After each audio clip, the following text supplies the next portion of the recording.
Hello everyone. Welcome to the Destiny Commerce Academy. Doctor Deepika Agarwal एक बार फिर से आपके सामने है। चलिए, हमने बैंकिंग स्टार्ट किया हुआ था। बैंकिंग में आज हम थर्ड चैप्टर करेंगे। हमारा जो टॉपिक है आपका रिजर्व बैंक ऑफ इंडिया।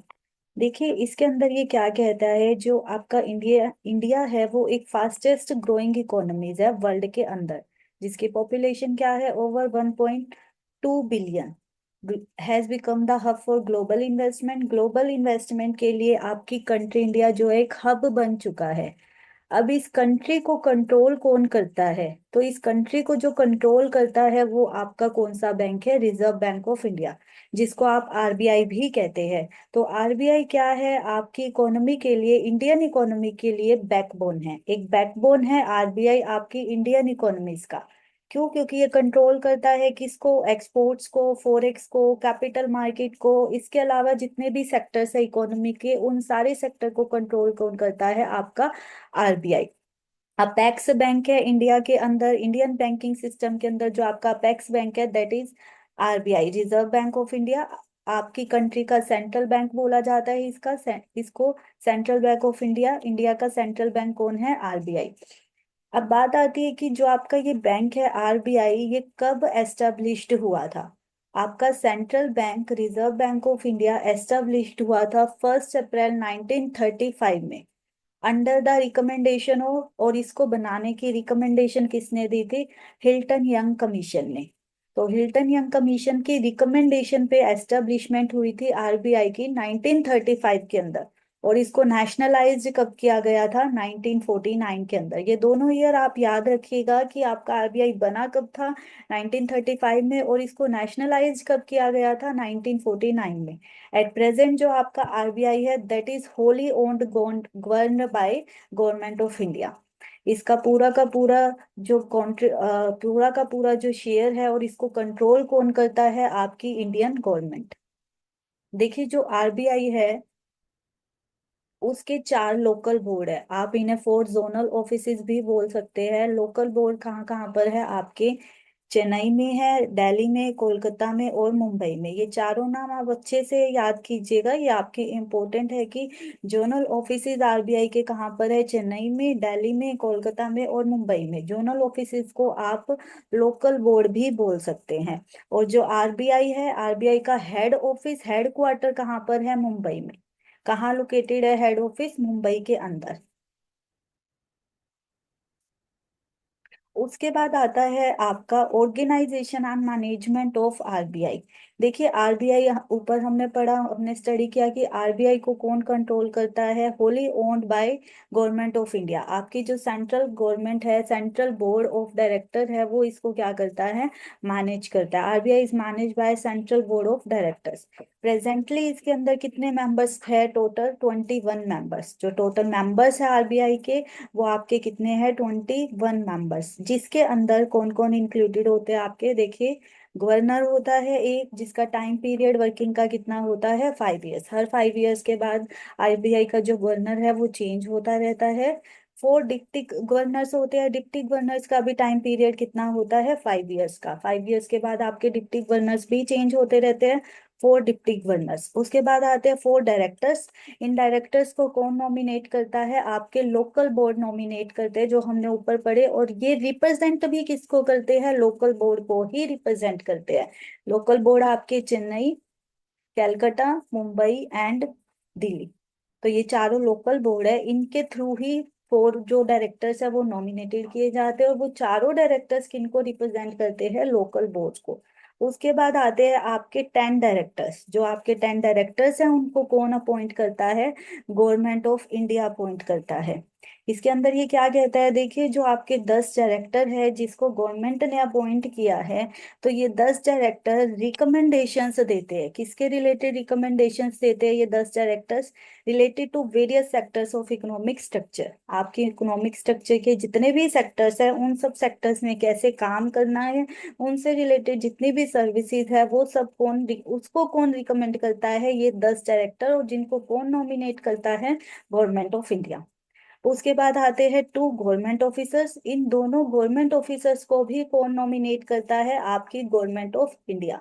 और ये दो गवर्नमेंट ऑफिसर्स कौन होते हैं? एक गवर्नमेंट ऑफिसर जो इकोनॉमिक अफेयर का सेक्रेटरी होता है, और एक गवर्नमेंट ऑफिसर जो फाइनेंशियल सर्विस सेक्रेटरी होता है। तो ये दोनों भी आप अच्छे से याद रखिएगा। देखिए, ये जो दो गवर्नमेंट ऑफिसर्स है जिन्हें गवर्नमेंट अपॉइंट कर रहा है, तो ये किसके थ्रू अपॉइंट किए जाते हैं? फाइनेंस मिनिस्टर के थ्रू। इन दोनों गवर्नमेंट ऑफिसर को कौन अपॉइंट करता है? Finance minister. चलिए, उसके बाद आता है हमारे पास गवर्नर्स ऑफ आरबीआई, आरबीआई के गवर्नर। देखिए, जो फर्स्ट गवर्नर था आरबीआई का वो बना था सर ओसबर्ने स्मिथ। आपका आरबीआई कब बना था? 1935 में। तो जो फर्स्ट आपका गवर्नर था वो 1935 में ही बना था। उसका टेन्योर क्या था? 1935 टू 1937। सिर्फ 2 साल के लिए ही बना था गवर्नर, और गवर्नर कौन था? Sir Osborne Smith. जो थर्ड गवर्नर था आरबीआई का, ही वो सर सीडी देशमुख। उनका क्या नाम था? Sir CD Deshmukh. और वो आपके फर्स्ट इंडियन गवर्नर थे। आरबीआई के थर्ड गवर्नर थे, बट इंडिया की तरफ से वो आपके फर्स्ट गवर्नर थे। First Indian governor of RBI sir CD Deshmukh. और एट प्रेजेंट जो आरबीआई का गवर्नर है वो कौन है? शशिकांत दास। जिन्होंने चार्ज कब लिया था आरबीआई का? 12 दिसंबर 2018।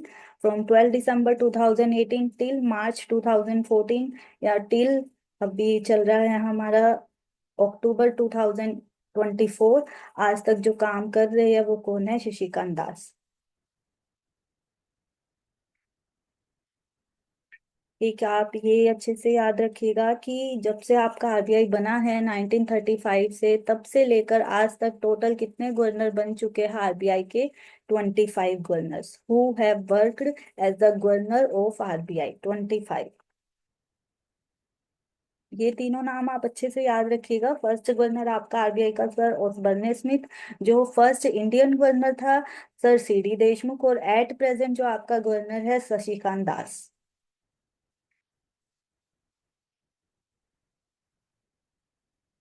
ये आप रीड आउट कीजिएगा।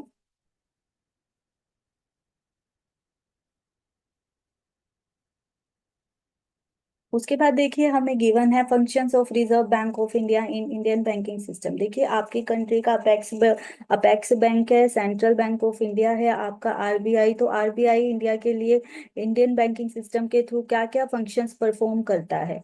देखिए, सबसे पहले आता है मॉनेटरी अथॉरिटी। जो आपका आरबीआई है वो क्या करता है? मनी की सप्लाई को कंट्रोल करता है। मनी की सप्लाई को कैसे कंट्रोल करता है वो हम आगे पढ़ेंगे। मनी की सप्लाई को कंट्रोल करता है to stabilise the exchange rate. Exchange rate क्या होता है? कि आप अपनी कंट्री की करेंसी को किसी दूसरी कंट्री की करेंसी में कन्वर्ट करवाते हो, किस रेट में? That is exchange rate. Healthy balance of payment. Balance of payment को मेंटेन करके रखता है। बैलेंस ऑफ पेमेंट क्या होता है? कि आपकी इकोनॉमी की जितने भी ट्रांजेक्शन है with the rest of the world, उन सबको मेंटेन जब आप रखते हो, that is balance of payment. Attain financial stability. Financial stability बनी रहे, इन्फ्लेशन को कंट्रोल करता है। Strengthening banking system. और बैंकिंग सिस्टम को क्या करता है? स्ट्रेंथन करता है। उसके बाद आता है आपका इशूअर ऑफ करेंसी। आपकी करेंसी का जो इश्यूअर है वो आपका कौन है? आरबीआई है। देखिए, इसके अंदर ये क्या कहता है? The objective is to maintain the currency and credit system of the country to maintain the reserves. जितनी भी आपकी कंट्री के अंदर करेंसी है उसका सोल अथॉरिटी कौन है? वो है आपका आरबीआई। आरबीआई हर तरह की करेंसी को इशू करता है। और कौन से सेक्शन के under? Under section 22 of RBI act, except 1 rupee coins and notes and small coins. 1 rupee coin, small small coins and notes, इसको आरबीआई इशू नहीं करता। ये कॉइन्स और ये करेंसी किसके थ्रू इशू की जाती है? सेंट्रल गवर्नमेंट के थ्रू। आरबीआई सोल अथॉरिटी है करेंसी को इशू करने के लिए, but 1 rupee coin, notes and small coins are issued by central government. उसके बाद आता है आपका इश्योर ऑफ बैंकिंग लाइसेंस। ये क्या कहता है? कि एज पर section 22 of banking regulation act, हर एक बैंक को बैंकिंग लाइसेंस लेना पड़ता है आरबीआई से अपने बिजनेस को कंडक्ट करने के लिए इंडिया के अंदर। उसके बाद आता है bankers to the government. Government के लिए भी काम करता है, सेंट्रल और स्टेट गवर्नमेंट के लिए कैसे काम करता है? गवर्नमेंट की सिक्योरिटीज हो गई, उनको सेल परचेज करवाता है। गवर्नमेंट के ट्रेजरी बिल्स है, उनको सेल करवाता है on the behalf of the government. और गवर्नमेंट को टाइम टू टाइम एडवाइस भी देता है फाइनेंशियल मैटर्स पर। देखिए उसके बाद आता है हमारे पास बैंकर्स बैंक। बैंकर्स बैंक क्या कहता है? RBI is the bank of all banks. Central bank है, तो आपके सभी बैंक्स के ऊपर जो काम करता है वो कौन सा बैंक है? आपका RBI. It provide loans, loans देता है बैंक्स को। बैंक से डिपॉजिट को एक्सेप्ट करता है और उनके बिल्स को डिस्काउंट भी करता है। Lender of last resort, banks can borrow from RBI. देखिए जब भी बैंक को फंड्स की नीड होगी क्राइसिस के अंदर, तो बैंक्स कहाँ से बोरो करता है? आरबीआई से। इसलिए इसे बोला जाता है लैंडर ऑफ लास्ट रिसोर्ट। जब भी बैंक को पैसे की जरूरत है तो बैंक आरबीआई से विड्रॉ करता है, आरबीआई। उसके बाद आता है आपका banker and debt manager of the government. देखिए इसमें क्या कहता है? RBI keeps deposits of government free of interest. Governments की डिपॉजिट को भी रखता है, उनके बिहाफ पर पेमेंट भी करता है, एक्सचेंज रेमिटेंसेस भी करवाता है, लोन्स का फ्लो भी करवाता है। तो गवर्नमेंट के लिए एज अ एडवाइजर काम करता है आपका आरबीआई। नेक्स्ट आता है money supply and controller of credit. Money को आप कैसे कितना सप्लाई करना है, क्रेडिट को कितना कंट्रोल करना है, ये सब भी आपका आरबीआई करता है। ये आपका आरबीआई परफॉर्म कैसे करता है ये हम आगे पढ़ेंगे। टू वेज होते हैं क्रेडिट को कंट्रोल करने के, क्वालिटेटिव और क्वांटिटेटिव, वो हम आगे स्टडी करेंगे। उसके बाद आता है act as a clearing house. RBI क्या करता है? बैंक्स के लिए एज अ क्लियरिंग हाउस भी काम करता है। 14 क्लियरिंग हाउसेज आपके आरबीआई जो है मैनेज करता है, जिसके थ्रू वो क्लियरिंग हाउस का काम करता है। क्लियरिंग हाउस के लिए क्या कहते हैं ये कि अगर आपका आरबीआई क्लियरिंग हाउस की तरह काम कर रहा है तो बैंक्स के बीच में कभी भी अननेसेसरी फंड्स का ट्रांसफर नहीं होगा। फंड्स जो है आपका कभी भी वेस्टेज में नहीं जाएगा, कोई स्पेकुलेशन में नहीं जाएगा, क्योंकि आपका आरबीआई क्या है? एज अ क्लियरिंग हाउस काम करता है। Manager of foreign exchange, foreign exchange को भी मैनेज करता है।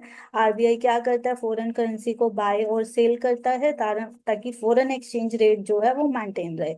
रेगुलेटर ऑफ इकोनॉमी, आपकी इकोनॉमी का सेंट्रल बैंक है तो इकोनॉमी को रेगुलेट भी करता है। रेगुलेट कैसे करता है? मनी की सप्लाई को रेगुलेट करके, क्रेडिट को कंट्रोल करके, जीडीपी को कंट्रोल करके, इन्फ्लेशन को कंट्रोल करके आपकी कंट्री के लिए एज अ रेगुलेटर काम करता है आरबीआई। उसके बाद आता है regulator and supervisor of payment and settlement system. देखिए payment and settlement system act आपका 2007, इसके अंदर ये क्या कहता है? इस एक्ट ने आरबीआई को अथॉरिटी दी हुई है पेमेंट एंड सेटलमेंट करने के लिए। जिसकी जिस अथॉरिटी के थ्रू आपका जो आरबीआई है वो क्या करता है? एफिशिएंट पेमेंट और सेटलमेंट करवाता है किसी भी डीलिंग्स की। उसके बाद आता है डेवलपमेंटल रोल। डेवलपमेंट के लिए आपका आरबीआई क्या करता है? क्रेडिट प्रोवाइड करवाता है प्रोडक्टिव सेक्टर को। अगर प्रोडक्टिव सेक्टर्स को क्रेडिट मिल रहा है टाइम टू टाइम, तो आपका प्रोडक्टिव सेक्टर्स के थ्रू क्या हो रही है? आपकी इकोनॉमी ग्रो कर रही है, जिससे इकोनॉमी का क्या हो रहा है? डेवलपमेंट हो रही है। चलिए उसके बाद आते हैं रेगुलेटरी फंक्शंस। हमने ऊपर पढ़ा था कि आपका बैंक क्या करता है? एज अ रेगुलेटर काम करता है। एज अ रेगुलेटर जिसके अंदर वो मनी को कंट्रोल करता है, क्रेडिट को कंट्रोल करता है, तो वो आपके है रेगुलेटरी फंक्शंस। रेगुलेटरी फंक्शंस में देखिए ये क्या कहता है? आरबीआई ने बहुत सारे मेथड्स एम्प्लॉय किए हुए हैं क्रेडिट को कंट्रोल करने के लिए, मनी को सप्लाई के लिए, जिसमें से आपके जो ब्रॉडली क्लासिफाइड है वो टू बेसिस है, क्वालिटेटिव एंड क्वांटिटेटिव। तो क्वांटिटेटिव क्रेडिट कंट्रोल क्या होता है? To regulate the volume of credit. जो भी क्रेडिट बैंक क्रिएट कर रहा है उसके वॉल्यूम को रेगुलेट करता है RBI through quantitative credit control methods. तो क्वांटिटेटिव क्रेडिट कंट्रोल मेथड में आपका फर्स्ट वन आता है बैंक रेट। ये आपके मोस्ट इम्पोर्टेंट है, आप इन्हें अच्छे से पढ़िएगा। देखिए बैंक रेट को क्या कहते हैं? डिस्काउंट रेट भी बोला जाता है। बैंक रेट आपका वो रेट है जिस रेट पर आरबीआई लोन प्रोवाइड करवाता है कमर्शियल बैंक को। इन अदर वर्ड्स की आपका कमर्शियल बैंक सेंट्रल बैंक से लोन ले रहा है। इन रिटर्न कमर्शियल बैंक क्या करेगा? इंटरेस्ट पे करेगा। जिस रेट पर वो उसको इंटरेस्ट पे करेगा उसे बोला जाता है बैंक रेट।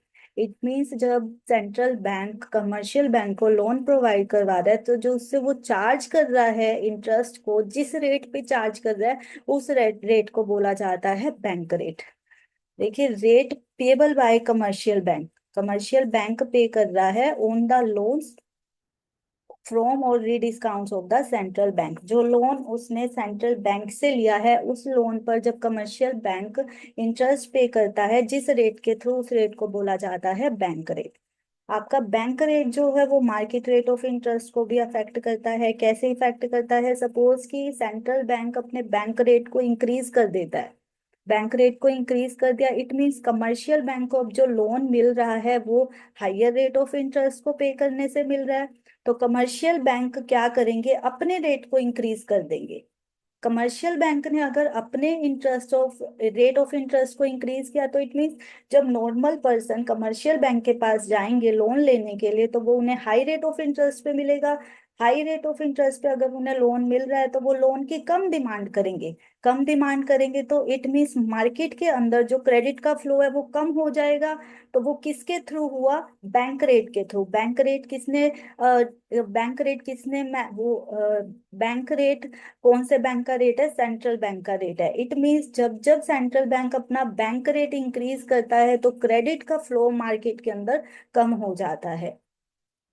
देखिए, a deliberate manipulation of the bank rate by central bank to influence the flow of credit created by central bank is known as bank rate policy. और जब इस बैंक रेट के through central bank credit flow को control करता है तो उसे क्या बोला जाता है? Bank rate policy. जब जब बैंक रेट इंक्रीज होगा तो कॉस्ट ऑफ क्रेडिट इंक्रीज हो जाएगी, कमर्शियल बैंक्स अपना रेट ऑफ इंटरेस्ट इंक्रीज कर देंगे।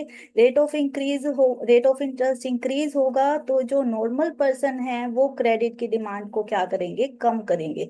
Contraction in demand for credit. Just इसका अपोजिट क्या होगा? Likewise a fall in the bank rate. अगर सेंट्रल बैंक ने अपना बैंक रेट डाउन कर दिया, इट मींस कमर्शियल बैंक को अब जो लोन है वो चीपर रेट पर मिल रहा है, तो कमर्शियल बैंक भी क्या करेंगे? अपने रेट ऑफ इंटरेस्ट को डाउन कर देंगे। अब जब नॉर्मल पर्सन कमर्शियल बैंक से लोन लेने के लिए जाएगा तो वो उन्हें चीपर रेट पर मिलेगा। चीपर रेट पर मिलेगा तो क्रेडिट की डिमांड ज्यादा हो जाएगी। इट मीन्स मार्केट के अंदर क्रेडिट का फ्लो ज्यादा हो गया। चीप क्रेडिट में induce a higher demand both for investment and consumption purpose. It is the rate at which RBI charge interest from the scheduled banks on the loans without security.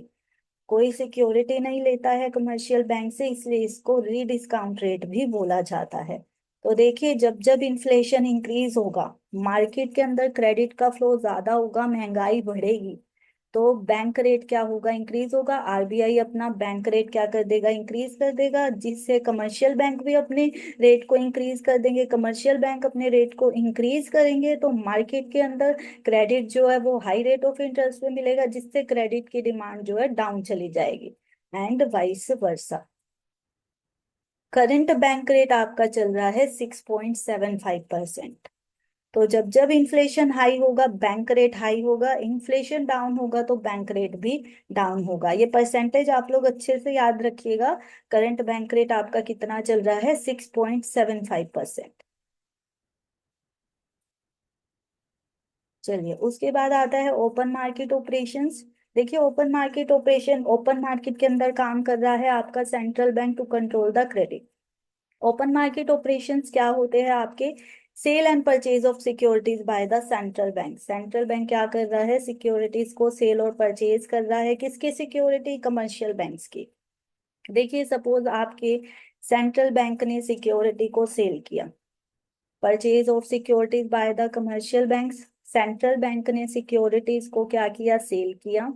उस security को commercial bank ने purchase कर लिया। अब commercial bank securities को purchase कर रहा है तो इट मींस कमर्शियल बैंक अपने पैसे को इन्वेस्ट कर रहा है आरबीआई के पास सिक्योरिटीज में। तो कमर्शियल बैंक के पास जो उसका टोटल कैश रिजर्व्स है वो कम हो जाएगा।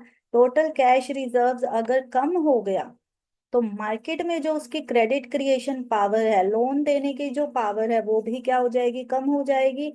वो कम हो गई तो it means lower volume of credit generate होगा। तो thus a sale of security by central bank serves as anti inflationary measure of control, जिससे आपके क्रेडिट को आपका क्रेडिट जो है मार्केट में कंट्रोल हो जाएगा। जस्ट इसके अपोजिट है कि अगर सेंट्रल बैंक ने सिक्योरिटी को परचेज किया है तो कमर्शियल बैंक के पास फ्लो ऑफ कैश होगा। फ्लो ऑफ कैश होगा तो उनके पास क्रेडिट को क्रिएट करने की ज्यादा पावर होगी, मार्केट के अंदर क्रेडिट का फ्लो ज्यादा हो जाएगा, ज्यादा फंड्स अवेलेबल होगा, तो वहां से आपके मार्केट के अंदर क्रेडिट क्या हो जाएगा, ज्यादा फ्लो हो जाएगा। तो दस परचेज ऑफ सिक्योरिटी में work as an anti deflationary measure of control. तो ओपन मार्केट ऑपरेशन में आपका सेंट्रल बैंक क्या करता है, through the purchase and sale of security maintains the percentage of volume of credit credit creation. ये आपका कितना क्रेडिट होना चाहिए उसको क्या करता है, उसको मैनेज करता है, कंट्रोल करता है थ्रू ओपन मार्केट ऑपरेशंस। उसके बाद आता है CRR, cash reserve ratio. Cash reserve ratio देखिए क्या होता है कि जो आपका RBI है उसको अपने फंड्स में से कुछ फंड्स जो है, कुछ परसेंटेज ऑफ फंड्स है RBI के पास रखने पड़ते हैं, तो उसे बोला जाता है कैश रिजर्व रेशियो। RBI के पास जब बैंक अपने फंड्स को रखता है, मेंटेन करता है, तो RBI उस फंड्स पर कोई इंटरेस्ट पे नहीं करती है। That is cash reserve ratio. At present आपका कैश रिजर्व रेशियो कितना है, 4.5%। उसके बाद आता है स्टैट्यूटरी लिक्विडिटी रेशियो। CRR में क्या होता है कि आप बैंक्स अपने फंड्स का कुछ परसेंटेज RBI के पास मेंटेन करती है। स्टैट्यूटरी लिक्विडिटी रेशियो क्या है कि बैंक्स की जो लिक्विड एसेट्स है उनका कुछ परसेंटेज बैंक करता है। कैश हो सकता है, गोल्ड हो सकता है, अनएनकम्बर्ड सिक्योरिटीज हो सकती है, कुछ भी। अनएनकम्बर्ड सिक्योरिटीज आपकी क्या होती है, an asset that is clear and free from any creditors claim, जिसके ऊपर क्रेडिटर्स का क्लेम नहीं होता है, दैट इज अनएनकम्बर्ड सिक्योरिटीज।